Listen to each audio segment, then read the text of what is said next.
Hello students, ये accounting standards का last lecture है।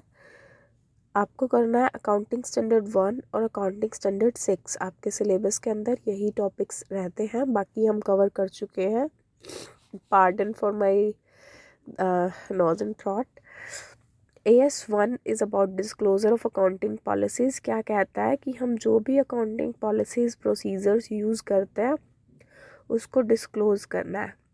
This accounting standard deals with the disclosure of significant policies जो हमने use करी है फाइनेंशियल स्टेटमेंट्स बनाते हुए। फाइनेंशियल स्टेटमेंट्स जो है वो पॉलिसीज़ के ऊपर या प्रोसीजर्स के ऊपर डिपेंड करते हैं, इसीलिए हर एक एंटरप्राइज के फाइनेंशियल स्टेटमेंट्स के अंदर कुछ ना कुछ डिफरेंस होता है। तो ये ज़रूरी हो जाता है कि अकाउंटिंग पॉलिसीज़ डिस्क्लोज़ की जाए। डिस्क्लोज़ करना मतलब बताना, ठीक है, ताकि प्रॉपर अंडरस्टैंडिंग हो पाए जो भी वो अकाउंटिंग स्टेटमेंट्स को देख रहा है। Examples, method of depreciation. आपको पता है डेप्रिसिएशन के कई मेथड्स हैं और उसमें से कोई भी अडॉप्ट कर सकते हैं, तो मेथड ऑफ डेप्रिसिएशन बता रहा है। Treatment of expenditure during construction period. During the period of construction क्या मेथड यूज़ हुए हैं एक्सपेंडिचर्स को रिकॉर्ड करने के लिए।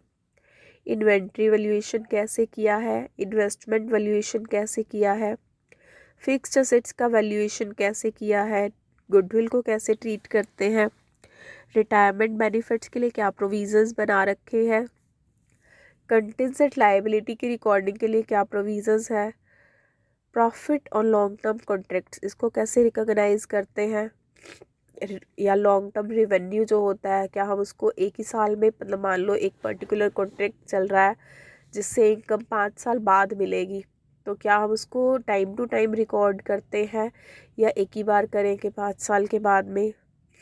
तो AS1 कहता है कि जो भी सिग्निफिकेंट अकाउंटिंग पॉलिसीज़ हैं जो फाइनेंशियल स्टेटमेंट्स को इफ़ेक्ट करती हैं वो डिस्क्लोज़ करनी है, और एक ही जगह पे डिस्क्लोज़ करनी है। ऐसा नहीं है जगह जगह छांट छांट के अलग अलग, एक ही जगह करनी है और ये फाइनेंशियल स्टेटमेंट्स का पार्ट बनेगी। अकाउंटिंग पॉलिसी में अगर कोई चेंज करते हैं और उसका इफ़ेक्ट आता है अकाउंटिंग स्टेटमेंट्स के ऊपर, तो उसको भी डिस्क्लोज़ ज़रूर करना है। This is AS1।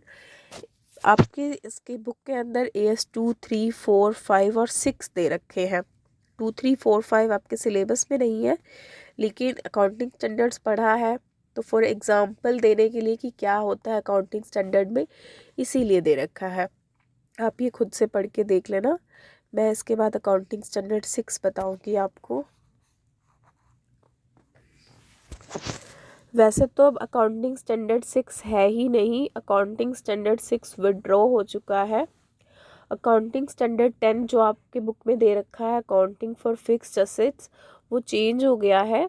अब अकाउंटिंग स्टैंडर्ड 10 है for property, plant and equipments. और जो AS6 का मटेरियल था, मतलब जो डेप्रिसिएशन से रिलेटेड चीज़ें थी, वो अब AS10 में ही डाल दी है। आपने ये अपना जो डेप्रिसिएशन का चैप्टर पढ़ा है, ये छोटा नोट आपने उसमें भी पढ़ा होगा। तो अब AS6 है नहीं, लेकिन आपके सिलेबस के अंदर मेंशन्ड है, क्योंकि आपका सिलेबस अप टू डेट नहीं है, उसके अंदर चेंज नहीं हुआ है अभी तक। जब होगा तब होगा।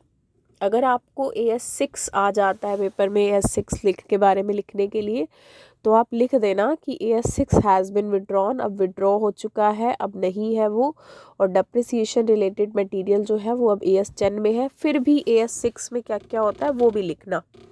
तो AS6 अप्लाई होता था डेप्रिसिएशन अकाउंटिंग में। क्या कहता है कि जो भी डेप्रिसिएशन में मेथड यूज़ करते हैं वो एंटरप्राइज ने कंसिस्टेंटली यूज़ करना है। कंसिस्टेंटली यूज़ करने का मतलब है एक तरीके से, मतलब हर साल सेम रखना है, बेवजह चेंज नहीं करना है। अगर चेंज करते हैं तो वो किन केसेस में होना चाहिए वो चेंज। पहला, adoption of new method is required by the statute. कानूनी रूप से, वैधानिक रूप से ये ज़रूरी हो गया था नया मेथड यूज़ करना। दूसरा, new method is required for compliance with an accounting standard.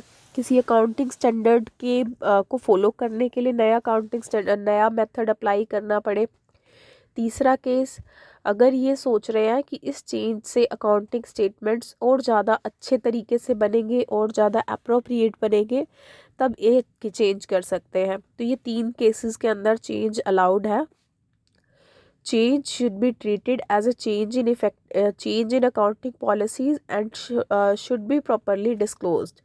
Change होगा तो उसको AS1 ने क्या कहा था कि चेंजेस को रिकॉर्ड करना है प्रॉपरली, तो जहाँ भी वो डिस्क्लोजर्स दे होंगे वो ये वहाँ पर इस चेंज को भी ज़रूर बताना है। AS6 ने साथ में क्या कहा कि फाइनेंशियल स्टेटमेंट के अंदर असेट्स के बारे में ये इंफॉर्मेशन देनी है। पहला, historical cost of each class of depreciable assets. Her depreciable asset की हिस्टोरिकल कॉस्ट, मतलब जिस प्राइस पर वो एक्वायर की थी वो price. Second, total depreciation for the period, total depreciation कितना लग चुका है। एक्यूमुलेटेड डेप्रिसिएशन कितना है, डेप्रिसिएशन के मेथड्स क्या यूज़ कर रहे हैं, डेप्रिसिएशन के रेट्स क्या यूज़ कर रहे हैं, यूज़फुल लाइफ ऑफ असेट कितनी है, और अगर if they are different from the principal rates specified in the statute governing the enterprise. Rates कब मेंशन करने हैं, रेट्स भी कौन सी असेट पर कौन सा रेट यूज़ करना है ये भी आपका इनकम टैक्स एक्ट के अंदर मेंशन्ड है, तो उसके अकॉर्डिंग होता है। पर अगर वो ना करके कोई और रेट्स यूज़ हो रहे हैं तो डिस्क्लोज़ करना है कि कौन सा कितना कर रहे हैं।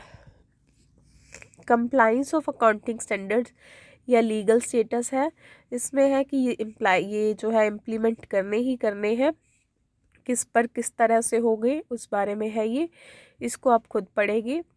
हार्मोनाइजेशन विद गैप, ये भी आप खुद पढ़ेंगे, और कोई भी क्वेरी आएंगी तो प्लीज़ मुझे बताएंगे।